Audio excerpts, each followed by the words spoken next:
वादळी पावसासंबंधी अत्यंत महत्त्वाचे अपडेट।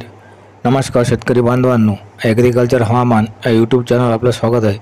मित्रांनो, या व्हिडिओमध्ये आपण 23 मार्च ते 25 मार्चचा महाराष्ट्र त्याचप्रमाणे इतर राज्याचा हवामान अंदाज पाहणार आहोत। मित्रांनो, बंगालच्या खाडीत एक वाऱ्याची चक्राकार स्थिती कार्यान्वित आहे आणि त्यामुळेच समोर 3 दिवस म्हणजे 23 ते 25 मार्चच्या दरम्यान संपूर्ण पूर्वोत्तर राज्य त्याचप्रमाणे काही पहाडी भाग आणि पूर्व भारत त्याचप्रमाणे दक्षिण भारतातील काही भागात पुन्हा वादळी पावसाची शक्यता आहे। त्याचप्रमाणे महाराष्ट्रातील काही भागातसुद्धा वादळी पाऊस आणि काही भागात गारपीट होण्याची शक्यता आहे।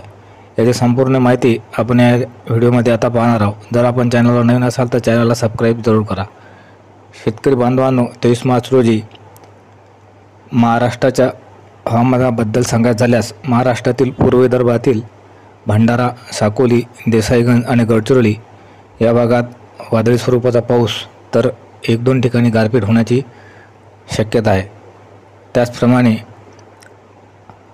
अंबाघर चौकी, संबलपूर, भुवनेश्वर, विशाखापट्टणम या भागातसुद्धा वादळी स्वरूपाचा पाऊस असणार आहे। त्याचप्रमाणे रूरकेला, धनबाद, कोलकाता, विजयवाडा या भागातसुद्धा मध्यम ते भारी स्वरूपाचा पाऊस होण्याची दाट शक्यता आहे। त्याचप्रमाणे दक्षिण भारतातील चेन्नई, मंगळुरू, कोयंबटूर, तिरुवनंतवेल्ली आणि बेंगलुरू या भागातसुद्धा वादळी स्वरूपाचा पाऊस होण्याची दाट शक्यता आहे।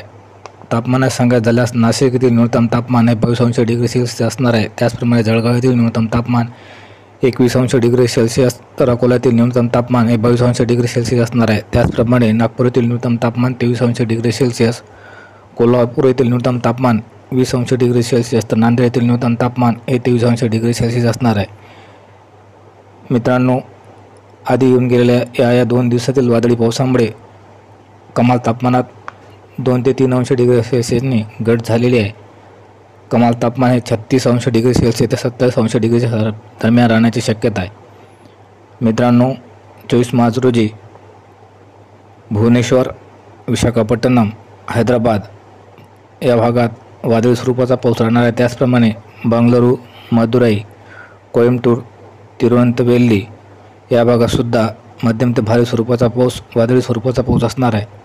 त्याचप्रमाणे एक हलका स्वरूपाचा WT येणार आहे आणि त्यामुळेच जम्मू काश्मीरमध्ये अगदी हलक्या स्वरूपात बर्फबारी होण्याची शक्यता आहे। 24 मार्चच्या रोजी महाराष्ट्रात सांगायचं झाल्यास महाराष्ट्रातील जवळपास 5 विभागात कुठेही पावसाची शक्यता नसेल, परंतु पूर्व विदर्भात मात्र वातावरणाने काही अंशी ढगाळ राहण्याची शक्यता आहे। तापमान सांगायचं झाल्यास नाशिक येथील न्यूनतम तापमान 22 डिग्री सेल्सिअस राहणार आहे तर जळगाव येथील न्यूनतम तापमान 21 डिग्री सेल्सिअस, अकोला येथील न्यूनतम तापमान 22 डिग्री सेल्सिअस, नागपूर येथील न्यूनतम तापमान 24 डिग्री सेल्सिअस असणार आहे। त्याचप्रमाणे कोल्हापूर येथील न्यूनतम तापमान 20 डिग्री सेल्सिअस आणि नांदेड येथील न्यूनतम तापमान हे 24 डिग्री सेल्सिअस असणार आहे। मित्रांनो, 25 मार्च रोजीसुद्धा दक्षिण भारतातील त्याचप्रमाणे पूर्व भारतातील काही भागात वादळी स्वरूपाचा पाऊस आणि पूर्वोत्तर राज्यातसुद्धा वादळी स्वरूपाचा पाऊस होण्याची दाट शक्यता आहे। 25 मार्च रोजी मंगळुरू, कोयंबटूर, तिरुवनंतवेल्ली, चेन्नई या दक्षिण भारतातील भागात वादळी स्वरूपाचा पाऊस असणार आहे। त्याचप्रमाणे पॉंडिचेरी, विजयवाडा, विशाखापट्टणम आणि भुवनेश्वर या भागातसुद्धा वादळी स्वरूपाचा पाऊस होण्याची दाट शक्यता आहे। मित्रांनो, 25 मार्च रोजी महाराष्ट्रातील जवळपास 5 विभागात पावसाची कुठेही शक्यता नाही आहे, परंतु वातावरणाने काही अंशी मात्र ढगाळ राहण्याची दाट शक्यता आहे। तापमानात सांगायचं झाल्यास नाशिक येथील न्यूनतम तापमान 23 डिग्री सेल्सिअस असणार आहे। त्याचप्रमाणे जळगाव येथील न्यूनतम तापमान हे 22 डिग्री सेल्सिअस असणार आहे। अकोला येथील न्यूनतम तापमान 22 डिग्री सेल्सिअस, नागपूर येथील न्यूनतम तापमान हे 23 डिग्री सेल्सिअस असणार आहे तर कोल्हापूर येथील न्यूनतम तापमान 22 डिग्री सेल्सिअस असणार आहे आणि नांदेड येथील न्यूनतम तापमानसुद्धा 22 डिग्री सेल्सिअस असणार आहे। 25 मार्च आणि पुढे नंतर पुन्हा कमाल तापमानात वाढ होण्याची दाट शक्यता आहे। 25 मार्च रोजी कमाल तापमान हे 38 ते 39 डिग्री सेल्सिअस दरम्यान असणार आहे। तेव्हा शेतकरी बांधवांनी उन्हापासून संरक्षण स्वतःचे आणि आपल्या पशुधनाचे संरक्षण करावे।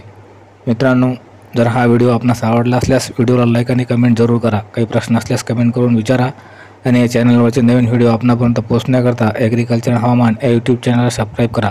धन्यवाद शेतकरी बांधवांनो, त्याचप्रमाणे यूट्यूब चाहत्यांनो।